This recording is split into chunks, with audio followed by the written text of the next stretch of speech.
та мэдээлэл өгөх зүйтэй хаа гэж би одоо бодож байна. Тэгээ Монгол улсын засгийн газар байгуулагдаад жил болж байна.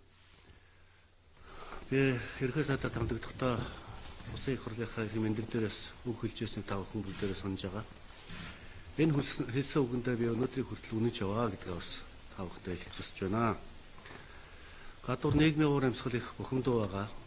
Би энэ өнгөрсөн хугацаанд нийтдээ 13 аймгаар явж ажиллалаа, ард иргэдтэйгээ уулзлаа, ахуй амьдралтаа танилцлаа, цэцэрлэг сургуулиар орлоо, багш нар эмчнэртэй уулзлаа, өгд өгчтэй уулзлаа, хүүхдүүдтэй уулзлаа. Ард түмэн надаас хоёр зүйл хүсэж байгаа. Нэгдүгээрт энэ нийгэм шудраг усыг бэхжүүлэх чиглэлээр ажиллаж өгөөч. Төрийн албаны бүх шатны сахилах хариуцлага дэг журмыг тогтоож өгөөч.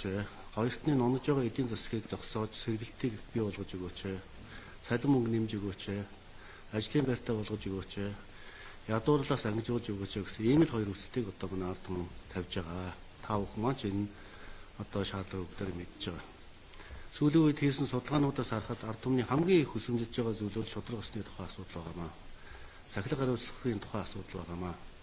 Дараа нь ахуй амьдралаар ярьдаг болсон байна. Тийм учраас манай ард түмэн бол ядуу зүдүүгээ ярихаасаа илүүтэй энэ нийгмийн шудраг усыг бэхжүүлэх чиглэлээр улам их анхаарал тавьж, улам их шаардлага тавьж байгаа гэдэг нь бол харагдаж байгаа. Тэгээ надад хоёр зам байна. Нэгдүгээрт ард түмнийхээ өсөө хүлээж байгаа зүйлийг тэр шудраг усыг бэхжүүлэхэд аймнасаа алдахгүйгээр нэр зориг гаргаж ажиллах. Эсвэл өөрийнхөө санал ширээ зарим нэгэн хүмүүсийг ажилтаа амьдралтай байлгахын төлөө одоо буул тээж амьдрах ийм л хоёр зам байна. Тэгээ би бол нэгдүгээрхийг сонгож байгаа. Ерөнхий сайд болохдоо би хэлжсэн би амнасаа алдгаач яахгүй байна. Ганцхан зүйлээс айж энэ бол ард түмний маань итгэл найдвар алдрахыг гэдгээс л айж байна гэж хэлжсэн. Тэгээ энэ үгийг би олон удаа өөрийнхөө улсын хурлын бүлэгдээд шилжиж байгаа. Удирдах тушаалын албан тушаалтнууд хэлж байгаа. Та бүхэнд энэ төр засагт ард түмэн чинь итгэх итгэл найдвар чинь алдарчин шүү. Одоо хөдлөх цаг болсон. Шудраг ус тогтоохын төлөө ажиллах цаг болсон.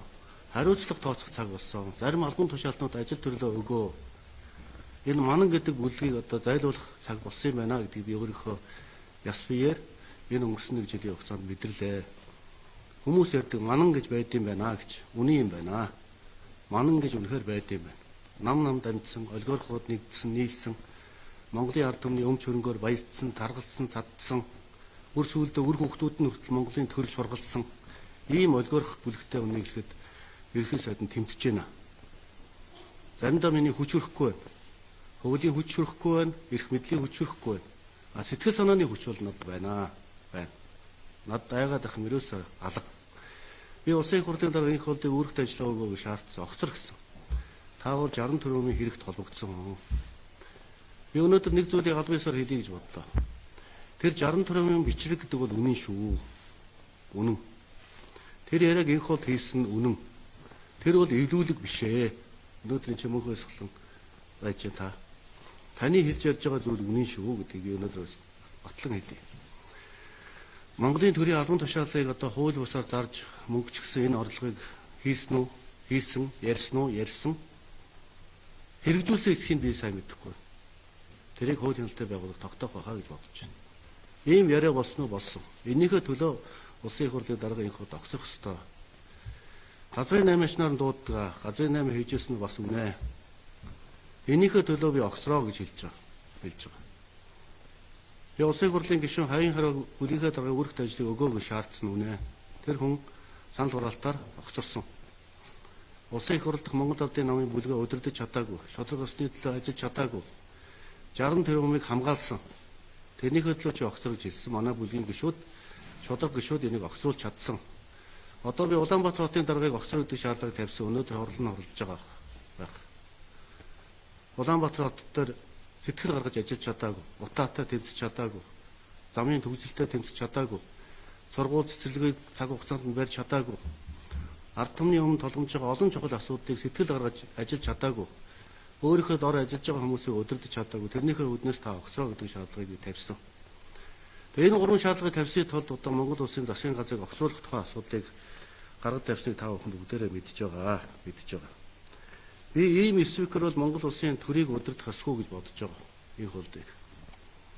Метр багын найз нар олон жил улс төрд хамт явсан.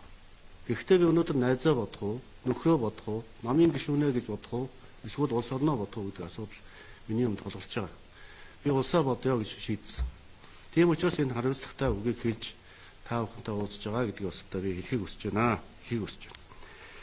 60 тэрбумын хэрэг, Эрдэнэтийн асуудал, стандарт банкны асуудал, оюу толгой тойрсон асуудлууд, Монгол банк, хөгжлийн банкны асуудал, тэр олон бондууд, концесстэй холбоотой хэрэгүүдийг шалгаж, буруутай этгээдүүд нь хариуцлага тооцох ёстой. Бид ингэж чадахгүй байна.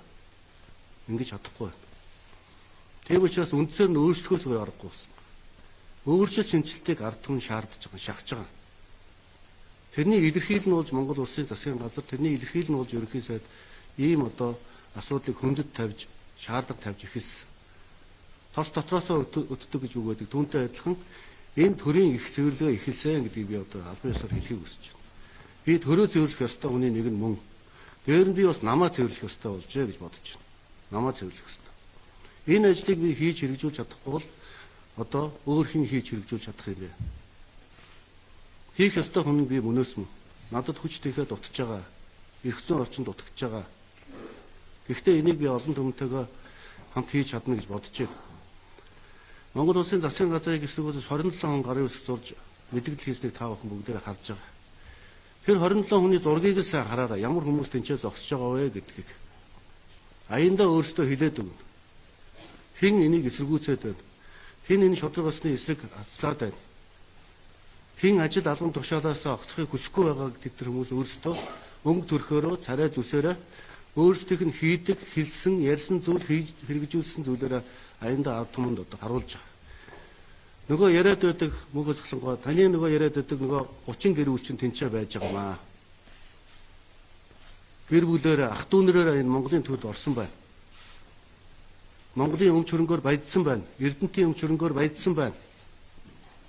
Төрийн ажил албыг зарж баяжсан хүмүүс, тэдний үр хүүхдүүд энэ Монгол улсын газар нутаг, уул уурхай, эд баялаг, газрын доорх баялагаар баяжсан ийм гэр бүлүүд өнөөдөр энэ эсэргүүцлийн төлөө амь тэмцэн зүтгэж байгаа. Энийг би ард түмэндээ хэлхийг хүсэж байгаамаа. Тийм учраас миний энэ тэмцэл цаашдаа улам хатуурах болно гэдгийг одоо би яасан чи албан ёсоор хэлхийг хүсэж байна. Улс орны маань эдийн засгийн унах зогссон. Миний хийж хэрэгжүүлэх ёстой 2 дахь ажил маань бол гайгүй явж байгаа гэж би бодож байгаа. Ажил авахд улс орны маань эдийн засгийн нөхцөл байдал хүнд байсан. Эдийн засгийн бодит төсөлд 1.2 дээр байсан бол өнөөдөр 6.3 хүрлээ. Оны эцэст 7-8 төрнө. Ирэх жил энэ үеийг одоо бид нэр доктортой хадгалж чадна гэж бодож байгаа. Хөрөнгө мөнгө санхүүгийн хувьд бас олцоотой байна. Болж байна. 2 хөрш маань ч гэсэн одоо дэмжиж байна. Гадаад дотоодод бас нэлээдгүй явлаа. Олон улсын байгууллагууд улс орнууд манай улс орныг дэмжиж байгаа. Бид нар өөрсдийнхөө бий болгосон, ард түмнийхөө бий болгосон энэ ардчил шудраг улсыг бид нар одоо хамгаалах цаг болсон байна. Цаг болсон байна. Үүнээс цааш газар үгүй гэдэгтэй адилхан үүнээс цааш бидэнд хугацаа алгаа. Одоо л эд зөрг гаргаж ажиллах цаг болсон байна. Зориг эсвэрүүл ухаан эсвэрнэ гэдэг сайхан үг байдэ. Одоо л зориглох ёстой. Ганцхан ерөнхий сайдын зориглоод чадахгүй. Ард түмнээрээ зориглох ёстой. Дэвшилт үзэлтэй хүн болгон энэтэй нэгдээсэ гэж би бодож байна. Би улс орныхаа аюулгүй байдлыг хангах ёстой. Үндэсний аюулгүй байдлын зөвлөлийн нэг гишүүн мөн. Би годом талбайд өмнө самуун гарч 7 сарын 1 шиг үйл явдал болоосоо гэж огт хүсэхгүй байгаа. Би парламентын засаглалыг дэмждэг хүн. Би Монголын ардчлалыг парламентын засаглал аварна гэж боддог хүн. Гэхдээ бид нар парламентын засаглалаа боловсронгуй болох ёстой болсон байна. Үндсэн хуулиндаа бид нар өөрчлөлт хийх цаг болсон байна. Ард түмэн энийг бас дэмжиж байгаа. Бид 27 жил энэ үндсэн хуулиар амьдралаа. Энэ үндсэн хууль сайн зүйл их бий. Гэхдээ амьдрал өөрчлөхийг бас шаардж байгаа. Өөрчлөх зүйлүүч бас байна. Тэгээ энэ болгоныг бид нар сорго мэдэрч цаг алдалгүй энэ ажлуудыг хийх ёстой гэж ингэж бодож байгаа. Жижиг дунд үйлдвэрийн зээлтэй холбоотой асуудууд байгаа. Мэдээ та бүхэн надад сонирхож асуух байх. Би бас хариулъя гэж бодож байна. Жижиг дундын үйлдвэрээс зээл авсан хүмүүстэй хариуцлага тооцож байгаа. Төрийн албанд ажиллаж байгаа хүмүүсийг би ажлаас нь чөлөөлсөн. Цаашдаа бас чөлөөлөх ёстой хүмүүс байна. Хууль хяналтын байгууллагууд шалгаж байгаа. Хүнийг бас хэлмэгдүүлж болохгүй. Хэрвээ хууль хяналтын байгууллага энэ хүн буруутай гэдгийг тогтоогдвол холбогдох албан тушаалтнуудтай би бас дахин хариуцлага тооцно гэж бодож байна. Би намын даргын хувьд өөрийнхөө улсын их хурлын одоо жижиг дунд үйлдвэрээс зээл авсан хүмүүст 2 шаардлага тавьсан. Нэгдүгээр та нар ард түмнээс уучлах уу гэж байгаа. Уучлалтгүй. Хоёрдугаар авсан мөнгөө эргүүлж яаралтай төл. Энэ мөнгөний төлөгдөө дуусч байгаа. Энэ мөнгийг зориултын дагуу ажил зарцуулнаа. Энэ зээлийг авч чадаагүй тэр жижиг дунд бизнес эрхлэгчид нь энэ мөнгийг буцааж олгоно. Монгол улсын засгийн газар энэ засгийн газрын харьяа 22 санд шалгалт оруулсан байна. Үнэхээр угжирсан, үнэхээр бүгжирсэн, төгжирсэн, эдсэн уусан асуудлууд илэрч байгаа. Бид нар ихлээр сайн шалах ёстой. Хэн буруутайг тогтоох ёстой. Энэ сангуудыг нээлттэй болгоно. Үнэхээр ядарсан зүдэрсэн ажил хий, амьдрий, жижиг дунд үйлдвэрийг зохион байгуулж ажиллая гэсэн энэ бодолтой ард түмэнд энэ зээл мөнгүүд олгогдох ёстой. Энийг шилэн нээлттэй ийм санг бий болгоно. Тийм ч учраас Монгол улсын засгийн газраас одоогоос 2 сарын өмнө энэ шалгалтыг хийсэн гэдгийг бас та бүхэндээ бас би энэ хэлхийг хүсэж байна. Би намын даргын хувьд энэ манан бүлгэлттэй цаашдаа хатуу тэмцэнэ. Өнөөдөр би улс төрч сонирхол алга.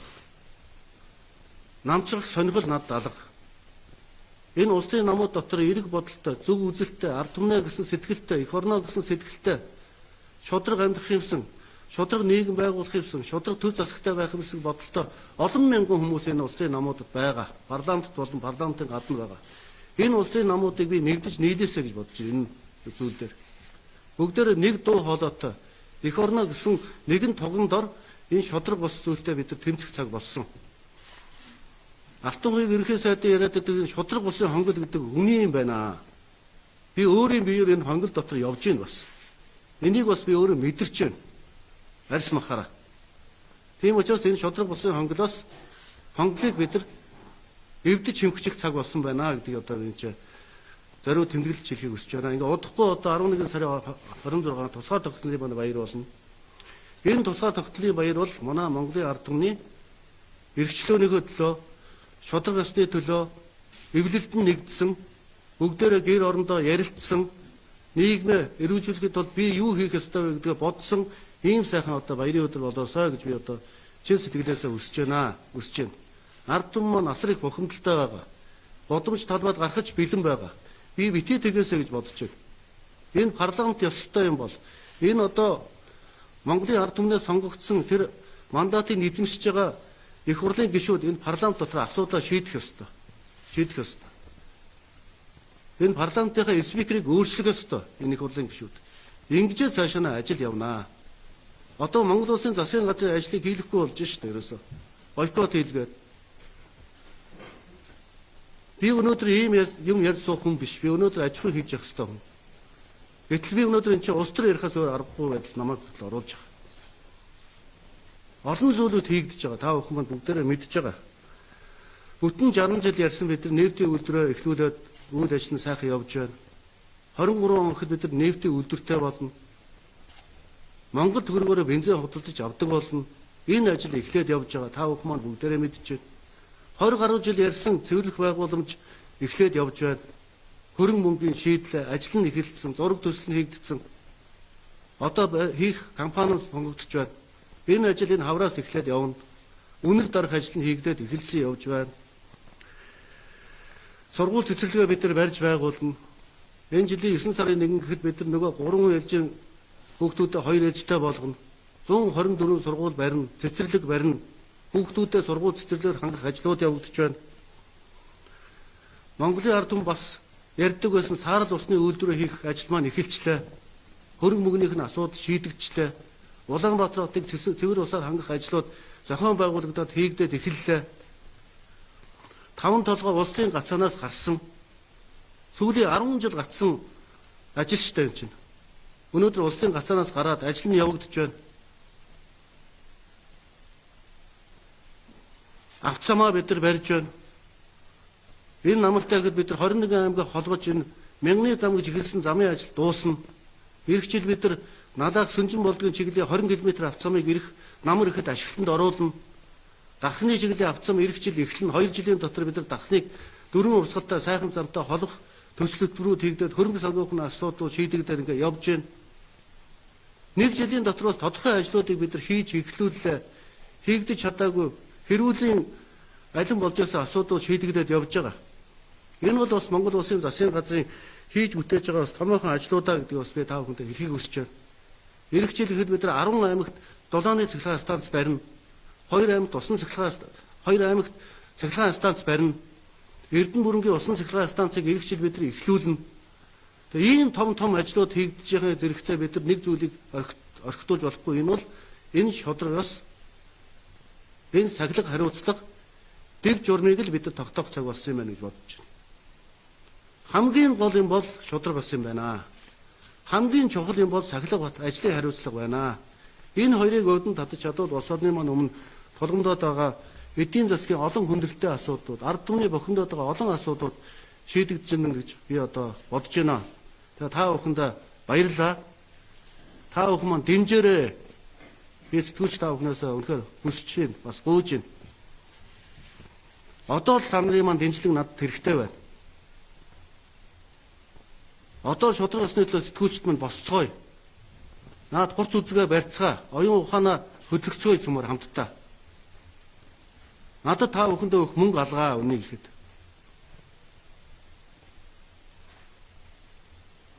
Энэ бүхнийг та бүхэн маань бүгдээрээ мэдэрч байгаа байх гэж бодож байна. Ингээд одоо та бүхэндээ их баярлалаа. Амжилт хүсье.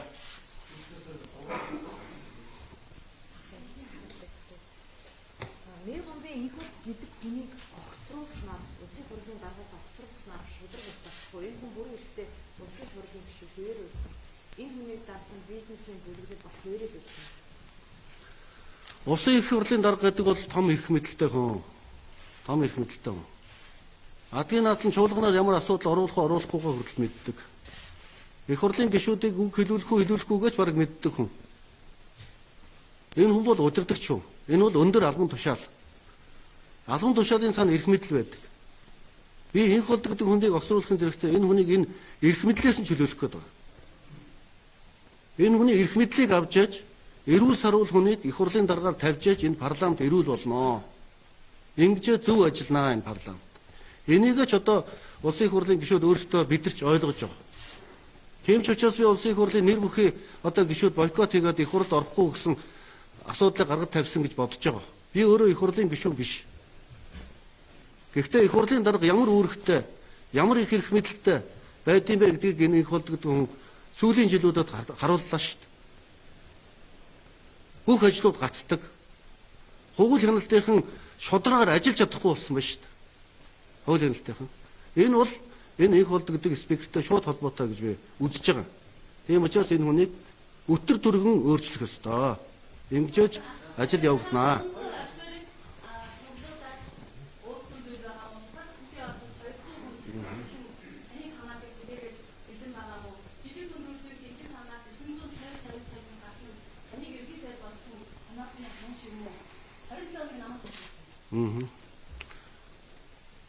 Бүтэн сайны орой 17 цагийн үед над руу хэсэг хүмүүс уцтсан юм аа.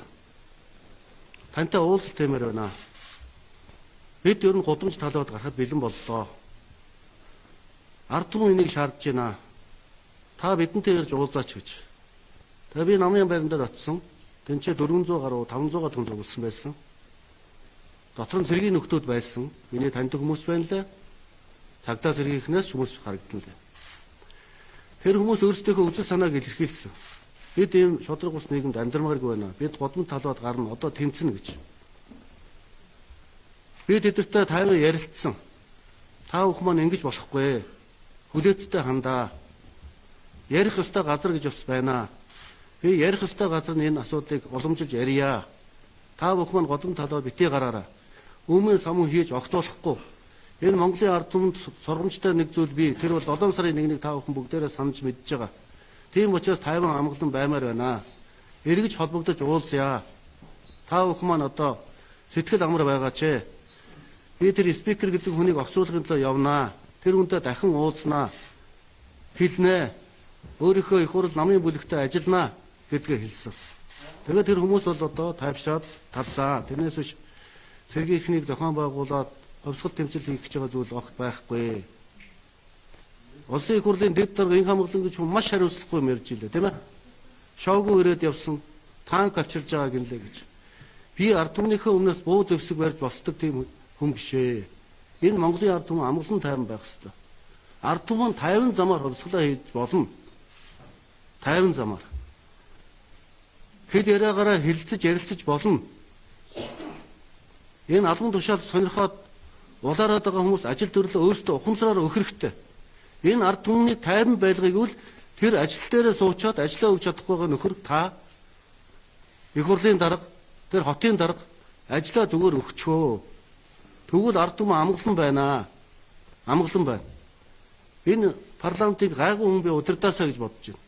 Хариуцлагатай, шударга, зарчимтай, зангарахтай хүн удирдаасаа гэж бодож байна. Тэгвэл энэ парламент өнгөтэй өөдтэй болно. Ард түмнийхээ итгэл найдрыг эргээд энэ парламент олох тийм боломж цаг хугацаа бас байгаа гэдгийг бас энэ хэлхийг хүсэж байна. 950 сая төгрөгийн асуудлыг би огт мэдэхгүй. Хүмүүс тэгж яриад байгаа. Хүрэлсүхөө чамайг дэмжсэн хүмүүс чи 950 сая төгрөг өгсөн юм уу гэж. Тийм зүйл огт байхгүй. Энэ мөнгө төгрөг тараасан асуудал холбогдсон сайдын ажлаас нь огцруулсан. Одоо хууль хяналтын байгууллага шалгаж байгаа. Тэр одоо ямар зорилгоор авсан мөнгө төгрөг авсан хүмүүсийг их хурлын гишүүдийг хууль хяналтын байгууллагууд шалгаж байгаа. Тэр авсан зээл авсан компаниудыг шалгаж байгаа. Удахгүй тэгээд хэн буруутай вэ гэдгийг тогтоогдно гэж бодож байна. Би одоо өөрөө шүүгч, хуульч, прокурор биш болохоор энэ хэргийн үйл явцын талаар үннийг хэлэхэд мэдээлэл надад алга. Ярихч боломж надад байхгүй шүү дээ. 27 хүнийг бол намаас хөө гэсэн зүйл байхгүй. Ер нь бол намаас хөө энэ болж өгөхгүй байгаа нөхдүүдэд хариуцлага тооцгосон ийм шаардлагыг манай намын олон түмнүүд тавьж байгаа. Зарим хүмүүстээ намын хариуцлага тооцноо. Та бүхэн маань удахгүй харах байхаа гэж бодож байна.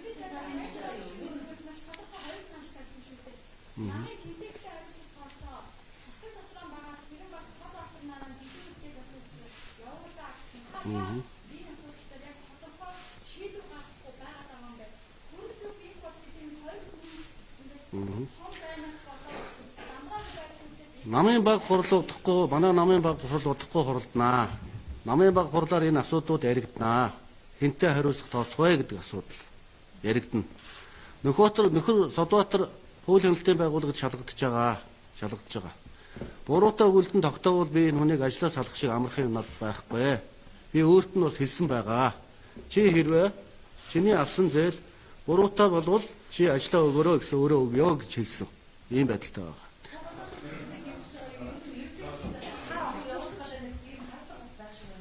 Би дөрөв хэлсэн тийм ээ. Намайг одоо цэргийн учраас ерөнхийлөгчийн засаглалыг дэмждэг гэж боддоо юм шүү. Би ерөнхийлөгчийн засаглалыг дэмждэг вэ. Би парламентын засаглалыг дэмждэг. Зүгээр та бүхэндээ сонирхуулж ирвэл би миний дотоод ертөнцийн шүү дээ. Би хоёр танхимыг дэмждэг. Дээд доод танхимтай байгаасаа л гэж. Тэрнээс биш одоо Монголын ард түмэн засаглалынхаа хэлбэрийг солиосоо гэдгийг би эсрэг байдیں۔ Энэ засаглал бол манай ард түмний ардчлал, эрх чөлөө, аюулгүй байдлын баталгаа болсон засаглал бол парламентын засаглалаа. Тэр тусмаа манайх шиг жижиг гүрэнд бол энэ парламент засаглал хамгийн тохиромжтой засаглалаа гэж би одоо үздэг юм аа. За баярлалаа. За амжилт хүсье дөрөвтэй.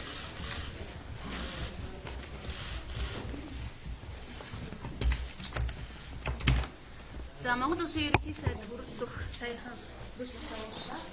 Зарим юм бид ясаа